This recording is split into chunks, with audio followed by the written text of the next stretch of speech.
Pritrūko biškelį sėkmės. Kova buvo, kaip sakiau, ir po 2 kėlinių kova buvo. Statistikos kol kas nebuvo, bet mes vedėm savo. Tai kaip ir minėjom, LSU komanda pasižymė gerais metimais, kaip sakant, tolimais metimais nuo tritaškių zonos.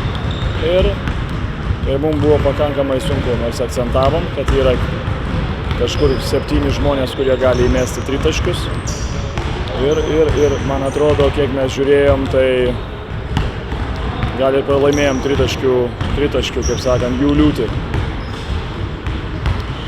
Kamuolius nežinau, ar mes laimėjom ar ne, bet kova, kaip sakau, buvo ir po to krepšių, bet nulėmė gal tokios biški klaidelės, kaip sakau, su techniniam. Gavom 2 techninės pražangas ir 2 metimai, jie išsimeta, ataka vėl. Taip kad reikia valdyti savo emocijas, kaip sakau, ir nekalbėti su teisėjais. Lieka savaitė iki čempionato starto, kokios nuotaikos, kokioj stadijoj komanda, galim sakyti, pasiruošime, ko trūksta gal labiausiai komanda?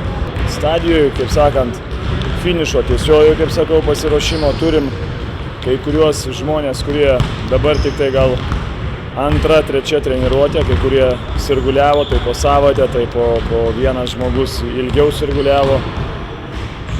5 numerį prieš savaitę atvažiavo Giedrius Staniulis, tai 1/4 numeris serga Paulius Petrilevičius, tai neturėjom tokio gal jėgos po lenta, bet man atrodo Giedrius Staniulis ten susitvarkė. O šiaip nuotaikos, kaip sakau, kovinės, ruošiame sezonui, komanda atsinaujinus, stengiamės sustyguoti visą šitą reikalą, tai dar turim savaitę ir prieš akis visą sezoną.